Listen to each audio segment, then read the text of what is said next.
All right, everyone, welcome back to Andy Speaks TV. My name is Andy. Welcome to another episode of my nursing story.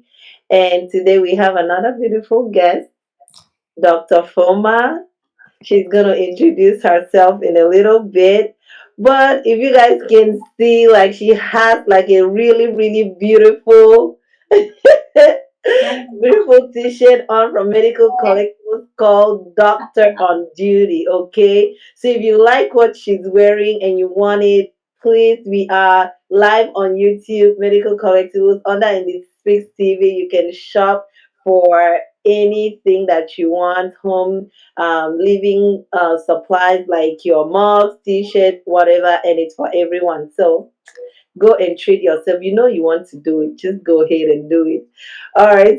So we are going to go straight into the video. So Dr. Foma, I don't know why I like Dr. Foma. Introduce yourself.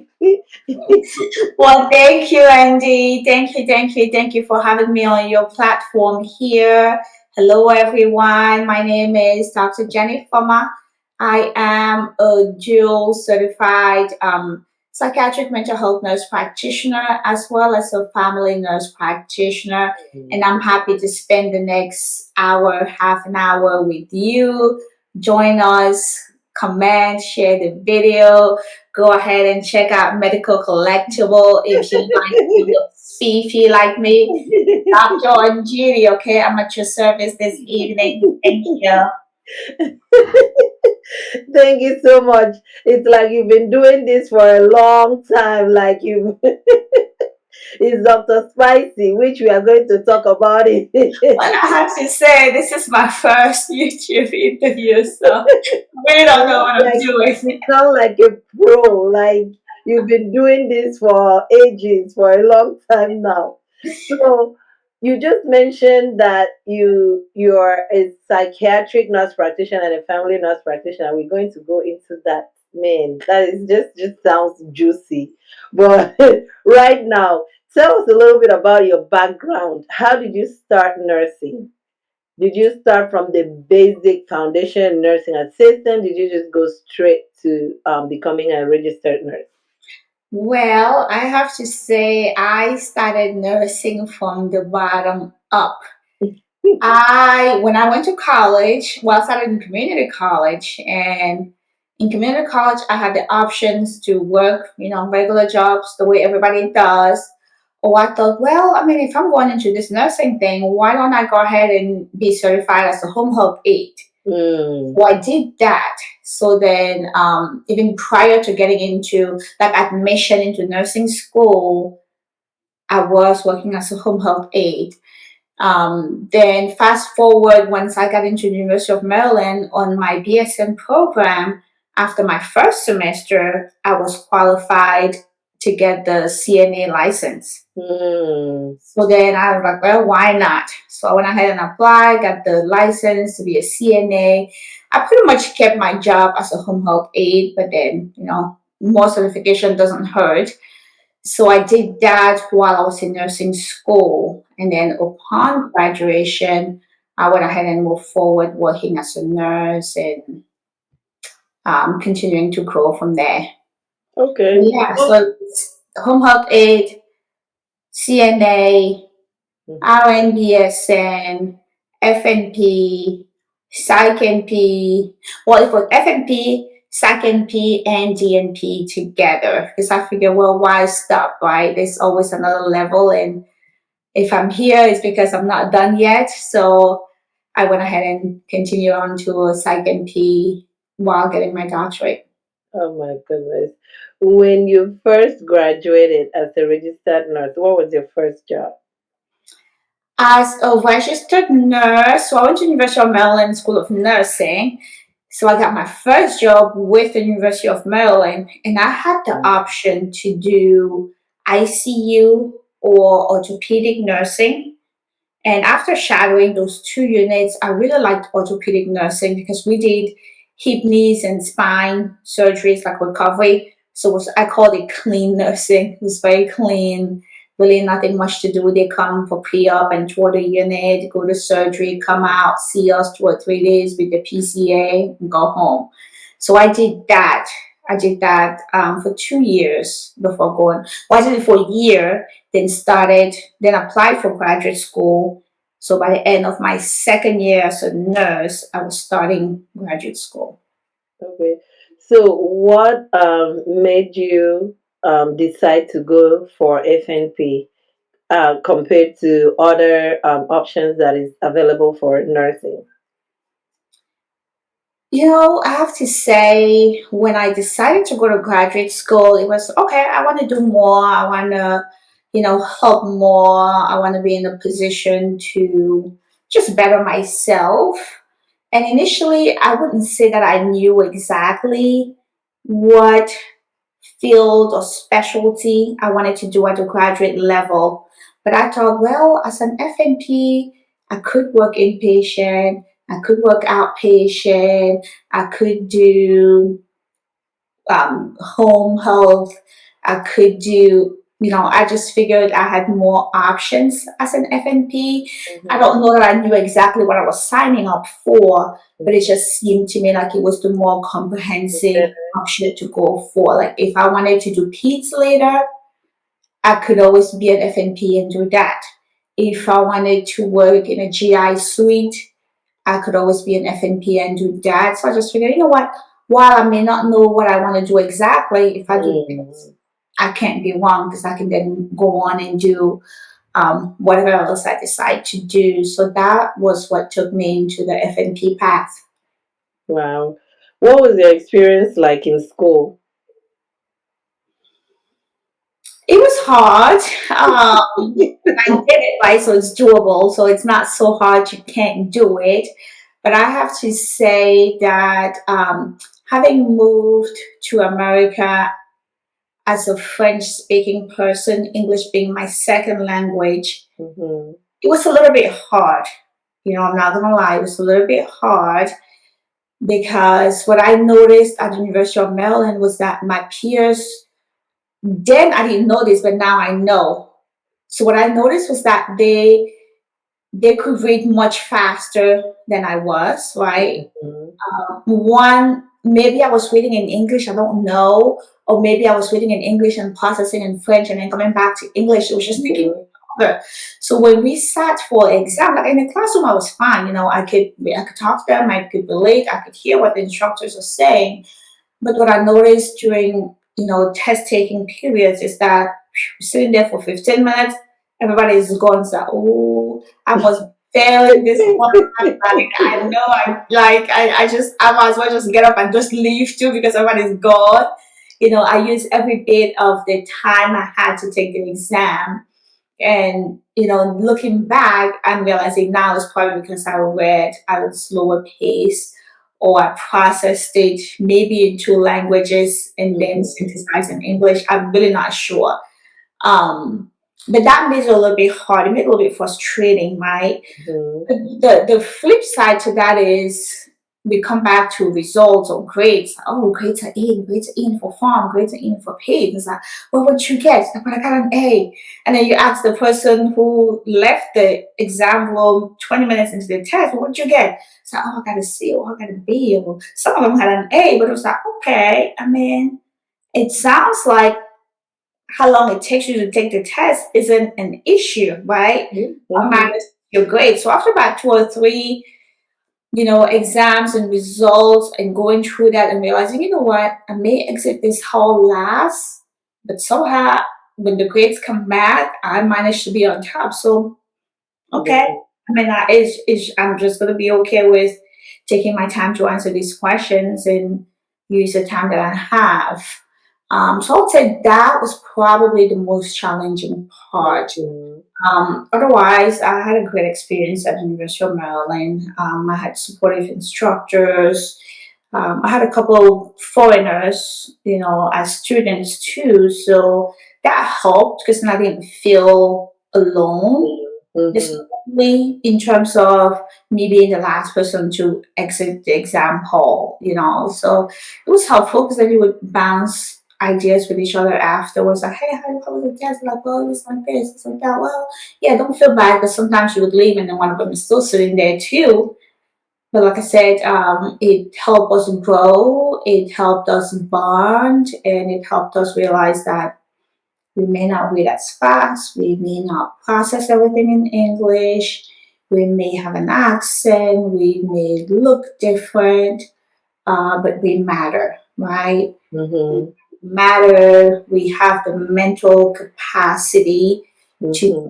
do as much as anybody else. And I'm grateful for the supportive environment that we were given by the school and our instructors to be able to succeed. Mm-hmm. Yeah, I think I learned that too, not to get pressured by who's leaving the exam room first. Because I used to feel the same way. Like when people leave, you're like, oh my God, yours must be horrible. Yeah. Everybody's leaving and you're the only Everyone's one. like, it's not so easy. How come I'm still sitting here? But it's not in that. And like you said, especially when English is not your first language, sometimes there's that language barrier. And Mhm. then when you read something, you have to process it first. Right. And for you being French, you might have to like interpret it in French and then all of that. And so at the end of the day, you still pass. You still did way better than most people anyway. So just to let someone out there know, if you're currently struggling with that, chill. Right. Yeah, just chill. Just take Don't it. don't worry yourself. Don't stress yourself about that. It's not about what time. Even if you're the last person to leave, as long as you're not out of time. If you can use the time, use the time. The only time I would tell people to get up and go is when they start second guessing themselves. When they Right. pick up the answer and then you now, because you feel maybe you have time, you now go back and you start changing things. Don't do that. Mhm. Uh, but unless you're like absolutely sure of your answer. So you transitioned from the family nurse practitioner to psych. What made you do that? What made you go into psych? Well, I have to admit that psych wasn't necessarily my first option, right? Because if it was, I probably would have gone to psych when I initially went to graduate school. But what I noticed once I started practicing is that even though psych is not my first option, it's not my greatest of love, there are so many people out there that need psychiatric care. And there are so few people that are able to help, right? Now, those that are available and able to help, or those that are able to help, are so overloaded.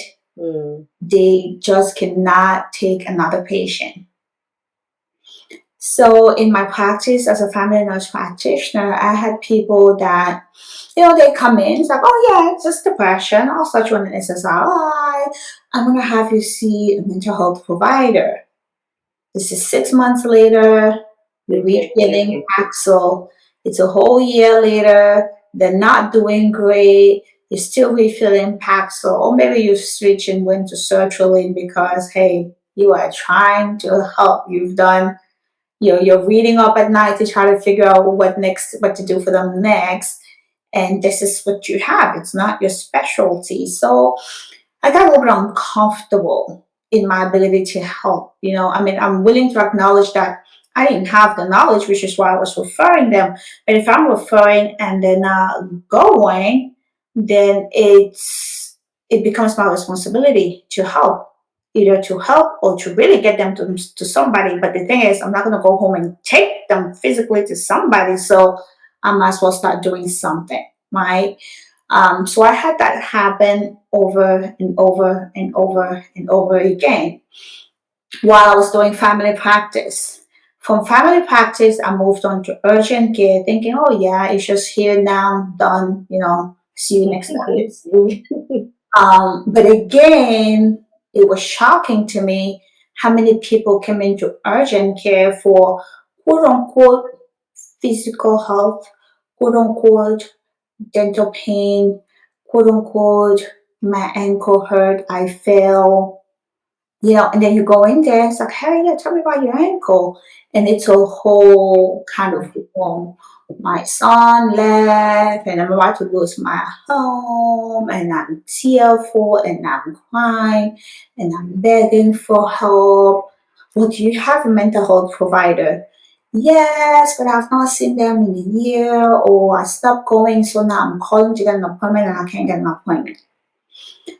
So after exchanging for 30 minutes, what should have been a 15-minute visit, it's now 30, 45 minutes later, and you're doing coordination of care. You're trying to figure out what mental health provider to send them to. You're trying to figure out a caseworker. You're trying to figure out a social worker to be able to help them navigate this complex system of finding help.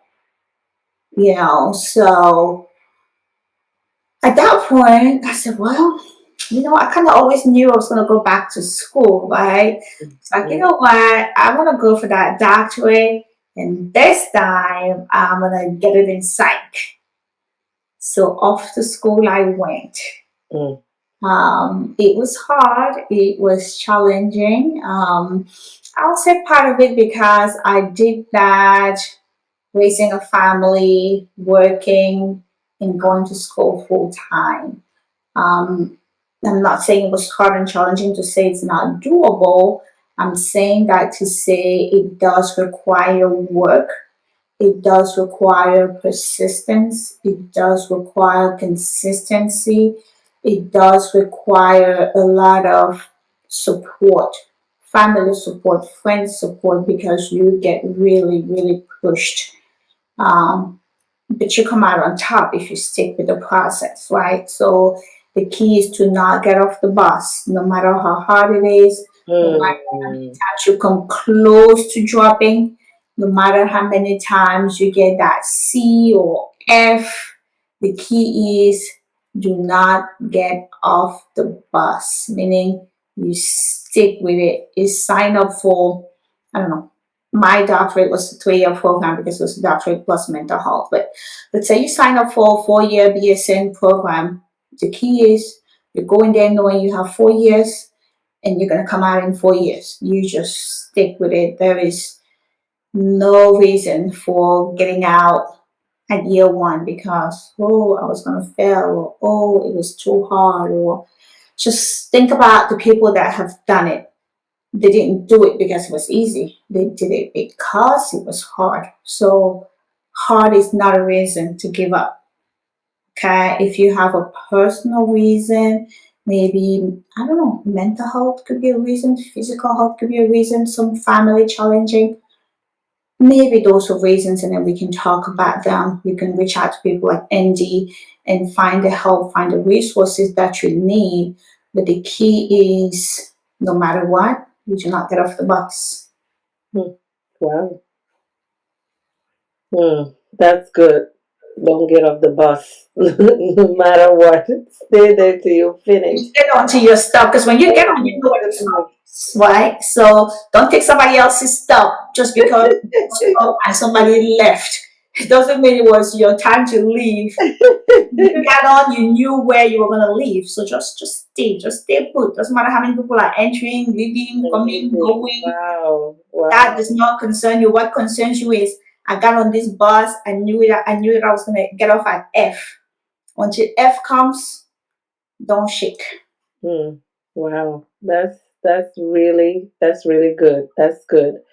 Um, what do you say to people that, because it's also this thing where a lot of people are going into psych. I personally know myself that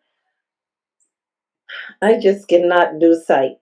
That's just and I really, like you say, me being in primary care, you are absolutely 1000% right. Because this is something that I deal with all the time. I even had recently, I just had someone that sent me a message like, hey, I'm not able to get out of my house 2 to 3 times a week. I need a letter for my work that says I have this, therefore I'm not able to. I'm like, oh my God. Like, I try so much to help, and I'm changing medication. I'm seeing someone, I'm saying, okay, do this 6 weeks, let's meet again and see if it helps. Meanwhile, I put in a referral for you Right. to go see a mental health specialist, and then you come back in 6 weeks. Oh yeah, they don't have any availability yet, or I've been calling, no one is answering, I'm not able to get in, or like, oh my God, this medication is not working for me, I don't feel nothing with it on it, or I'm feeling dizzy, or I'm feeling this. I'm like, okay, let's try something else, and I'm looking up and I'm saying like, because there are some SSRIs that you will give, right? And Mhm. someone that has bipolar, they will get worse. So I'm trying to figure out myself, which one is this? Is this bipolar, Is or this is the one? this Oh, do you have this the is diagnosis not, right? this is not my thing. So if you give somebody a medication and then they went manic, you know that, okay, that wasn't just depression, that Right. was bipolar. So we have to switch the medication. I'm like, oh my God. Right. Like, and so I completely understand what you're saying. If I had that capability, or if I had that license Mm-hmm. to do that, I would easily, like, okay, I can manage I can this, do or this. yeah. But it is a serious issue right now in primary care. We are really, we unofficially become mental health Providers. specialists, yeah, providers, when we don't have the capability, and it's because we don't have the choice. The Mhm. people need help. You see someone, your heart is broken, they need help, and you don't have a choice. You have to figure something out. But then there's this other side where people go into mental health, right? Psych, Mhm. because apparently there's money in it. I hear that a lot. Oh, people that psych is so easy. Like, you don't have a lot of notes to write, and you make a lot of money. What do you have to say about that? Well, I have to say there are some people say there are two sides to a coin. There can be many sides to a coin. I know my reasons for going in, reasons for going into psych can be very subjective, and there's money into psych, but there's money into a lot of things. Why you're not going to law school? There's money into being a lawyer, right? Why don't you do construction? There's a lot of money into being a construction worker, and you don't even have to go to school, right? Or once you go to IT, everybody goes to IT, there's a lot of money. Mm-hmm. Mm-hmm. So I say this to say maybe there's money and maybe there's not, but the key is going to something that you find fulfilling.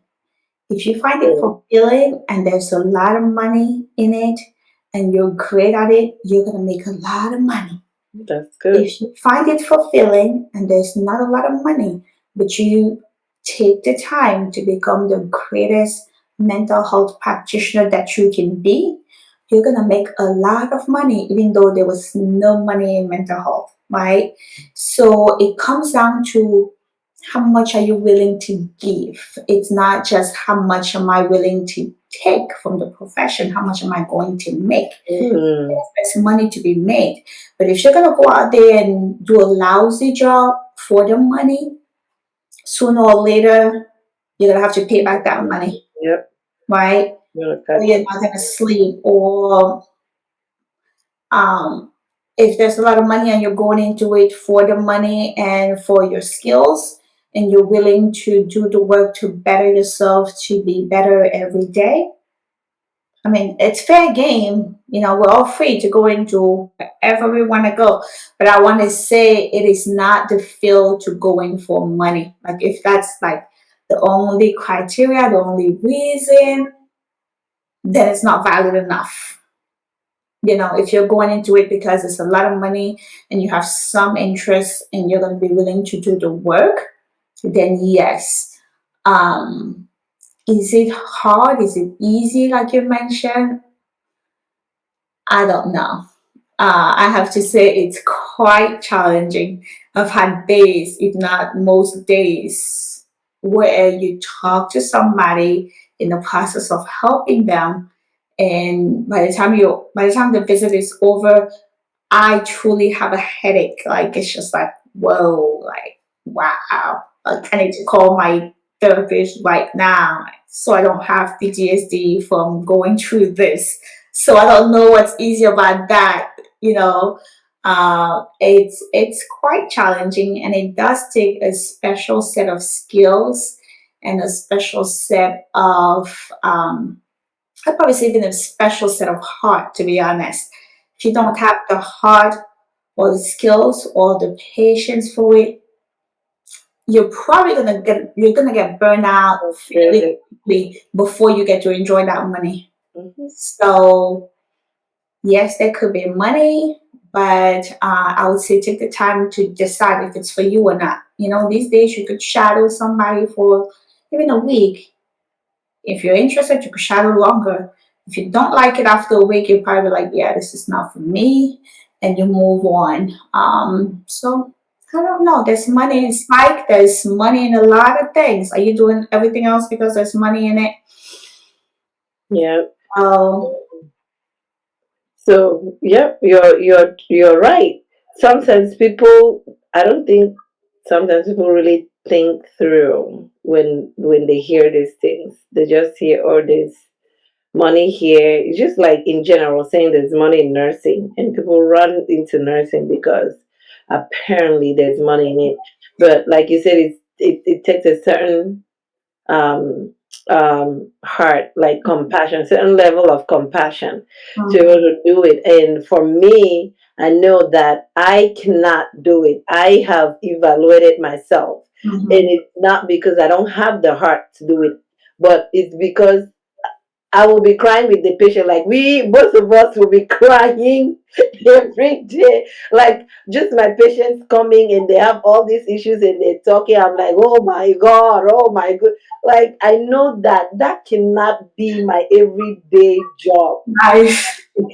I can, and then I internalize some things. So I'll be so worried about that patient that I Mhm, won't sleep at night mhm. because my mind will be thinking like, oh my God, or they're hearing voices. Then I'm like, oh my God, am I hearing voices? Or I know that is not it's not for me.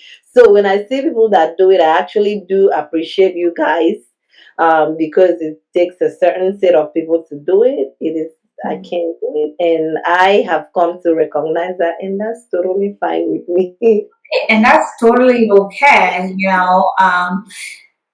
It's a matter of you cannot pour from an empty cup, right? Yes. Cup is empty. There's no pouring out of this. Mm. You're not making any difference. So if you're gonna be pouring, you gotta make sure you take the time to fill your cup, top it Mm. up, so that when you go to pour, you are adding value. So as mental health provider, I have to say for us, or just for in general, any provider really, or nurse out there, we have to take the time to take care of ourselves. Mm-hmm. If you Yep. need to see a counselor just to kind of help you let go of everything that's happened on the job, please do that. I know some people have hesitations, whether that's cultural or personal biases, or if you just need to talk to your good friend, please set that date and talk to them. If you just need to go to a movie or just have a good night home, a staycation, a nice weekend to do nothing, please do that. We get worried, we get carried away with, I need to go, go, go, I need to do, do, do, I need to care, care, care. And in that process, we forget about ourselves. So we're healthcare heroes. We truly are heroes. So in order to still a hero, you have to take care of the hero. You have to meet the hero's needs so then the hero can get out there and be a hero for somebody else. Mm. Not, like you said, cry with the patient. Mm-mm. Mm-mm. Yeah. I cry, and you think about all your other wahala, and you just like on the floor. Mm-mm.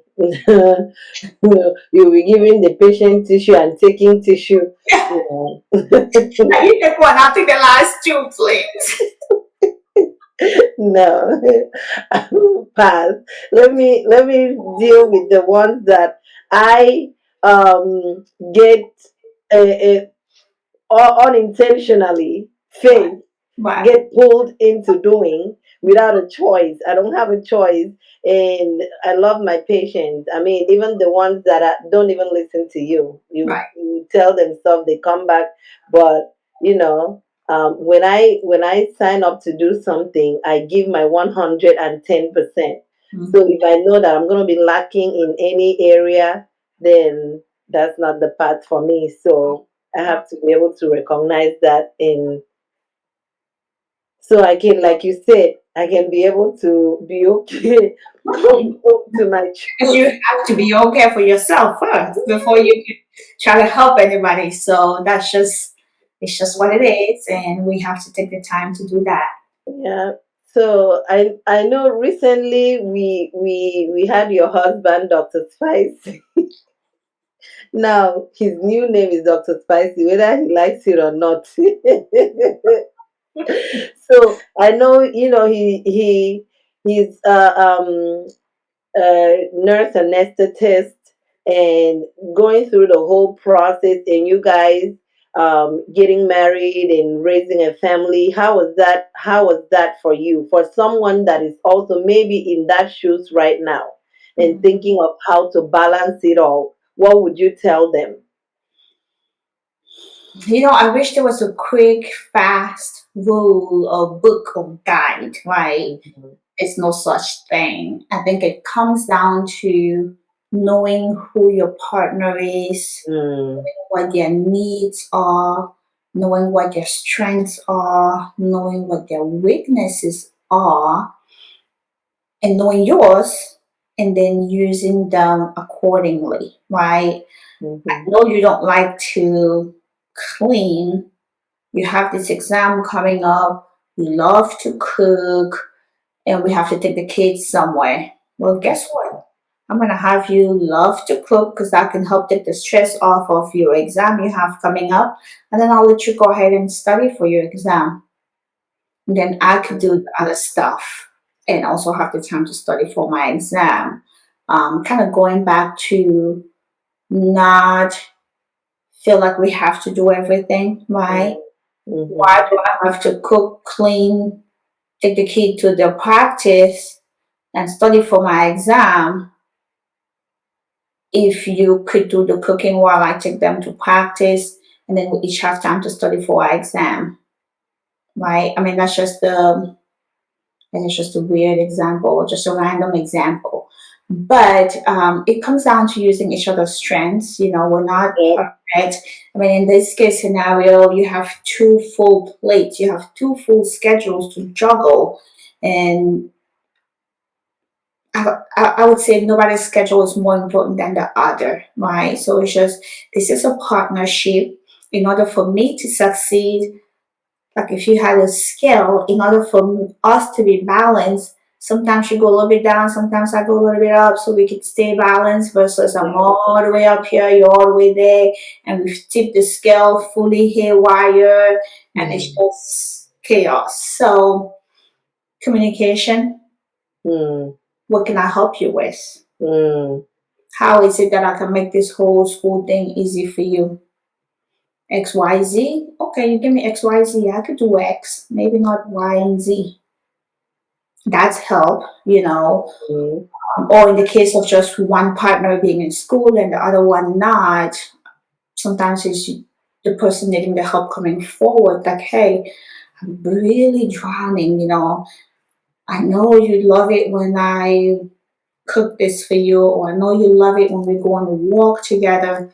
But this week I'm gonna have to forego the walk because I have mm, this exam coming up and I really need to take the extra 2 hours to study. So communicating with your partner, letting them know what your needs are, communicating together to assess what you need from him, what he needs from you, and then it's a give and take, you know. So there's no quick, fast solution. And Yeah. just doing that every day in and day out until the job gets done. And listening, Right. listening to each other.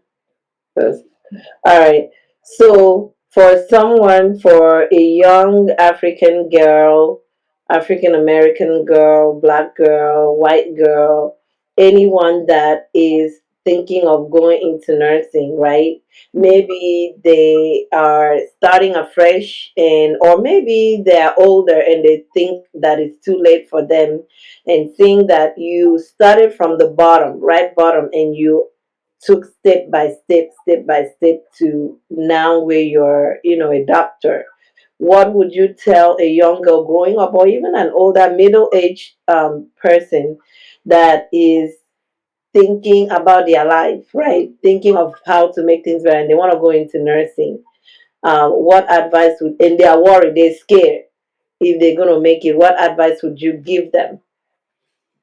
Well, I have to say, worrying is just that, right? Fear is just your body letting you know you're human. Fear doesn't mean stop because you're scared. Fear just means, okay, Andy, you really think about this thing. It looks like you really are thinking about this nursing school thing. Have you thought about this? What are you going to do in terms of your work schedule? Who's going to pick up your kids? How are you going to cook? How are you going to have a social life while you're in nursing school? Fear is just your brain reminding you to ask yourself those questions and answer them so that Mhm. once you I do like that. leap and you get into that program and you get that admission, well, guess what? You're prepared. You have an idea. You're like, yeah, if they say no work, well, I'm ready. If they say you gotta study 40 hours a week, yeah, I thought about that. You know, so fear really shouldn't stop us. Whether you're young, you're old, in between, you gotta ask yourself the tough questions. Is Mhm. this really what I want? Why do I want it? Right? You mentioned earlier people doing it for the money, people doing it because it's easy, people doing it. Why do you want it? Once you've answered that, which only you could do, once you've answered that and you've come to the resolution that yes, this is what I want to do, well, good news is a lot of people have done it, right? So you know you're not going Mm. to die doing it. So you're going to have hesitations, you're going to be fearful. And again, fear is a reminder that you're human. Fear doesn't mean hard stop, you can't move forward. Fear means, yeah, what if? And then you answer that and you move on. You can't sit by the sidelines and worry about what happens if I go to nursing school. 4 or 5 years later, people actually go to nursing school and come and meet you, and you're still on the sideline. You've been afraid for 4 years. Oh my Right? God. So think about it, ask the right questions, go to people that may be helpful, people that are inspiring to you. If you don't know anybody, you know ND, leave a comment, call, we'll find you the right mentorship, partnership, Absolutely. leadership, resources. Okay. But yeah, if you've thought about it and you're thinking, yeah, I think I really like it, why not? Just go do it. Now, if you do it, you come out of nursing school and you really hate it, it's not the end of the world. Let it go and go do the next thing you think you like better. The good news is you can never be overeducated. You can never have too many skills. So if Mhm. you do the whole program and then you find out, oh, I was doing it for the money and because it was easy. You do the whole thing and then you find out, oh, IT is really easy. There's a lot of money. Who said you couldn't be the nursing to go to IT for a lot of money? Is it going to hurt that you went to nursing school and you have all this knowledge? No. Mm-mm.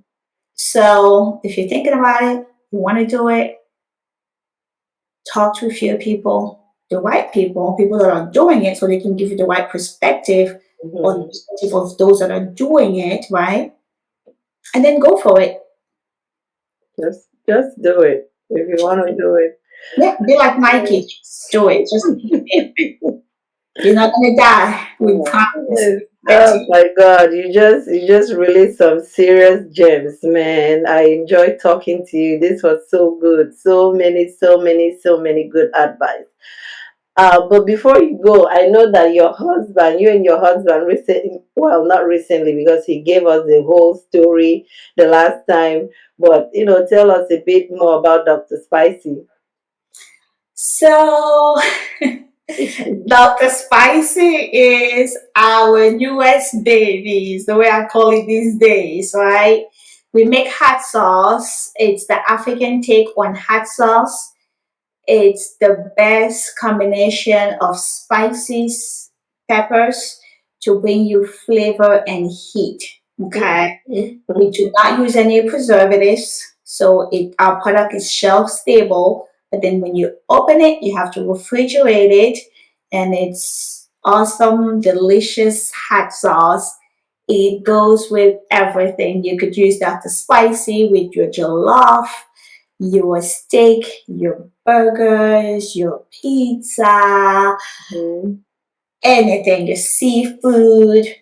Now, if you have kids in the house that do not eat spicy food, Dr. Spicy comes in medium hot and African hot. So you may be an African parent like me who likes a lot of heat, which would be African hot or beyond. But you have kids that you're introducing to spicy food, and they actually eat a little bit of spicy food, but not flaming hot. So then you could use medium for them, right? Or you may just have friends that I like spicy food, but not overly spicy, and medium would be great. And the good thing about Dr. Spicy is whether you're doing medium hot or African hot, the flavor is the same. The only difference is the heat intensity. Uh, you could find Dr. Spicy online at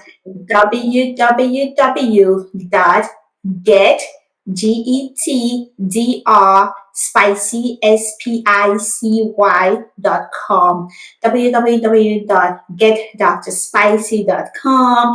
Angie is going to add the link below the video here. You could find us on Instagram and Facebook at dr.spicy237. Follow us, like us, subscribe, and speak. Subscribe to Medical Collectible and choose some nice pills. And try some Dr. Spicy. Give us your feedbacks. We would love to grow and serve as many palettes as possible. The goal is to have Dr. Spicy in every kitchen in America. Wow. I have to say, I'm not ashamed to say it. I just had Dr. Spicy in my jollof rice before I came here. So, And jollof rice hit different when you add Dr. Spicy. yes, yes. I cook the jollof rice. When I put in my dishing my own, I take Dr. Spicy, add it to my own, Yes, yes, yes, up, and I feel the heat. But it's yes, good. yes. So Absolutely. I attest to it. All you have to do, I'm telling you, just try it. I promise you, you're gonna like it. Just try it and see. Get drspicy.com. Go order whatever it's already made for you. All you gotta do is keep it in your kitchen and you open it, put it in the fridge. Every time you wanna eat your stuff, get a little spoon, bring it out. put it in, and just Yeah. enjoy. And add, oh my God, if when you're eating the Dr. Spicy, if you drink malt, add malt. Yeah, make sure you have some malt. Now, if you're a scotch lover, you want to make sure you get your glass of scotch. So, whatever you enjoy drinking, make sure you have some of that with your meal. All right, goodness. All right, Jenny, thank you so much. Thank you, thank you. It was a pleasure having you. We definitely have to do this again to talk about psych, only psych, will help people because there are so many people that need help, like we said. need help and they don't know where to go or how to start. So definitely coming back and talking about psychiatric care and what people need to know and how they can get help is something that we absolutely have to do. We'll So do that. I'll be ready when you call. So it's time for you, Andy. all right, thank you so much. Until Thank next you. Thank time. you guys. See you next Bye. You're like a time. circle that floats around me, keeping me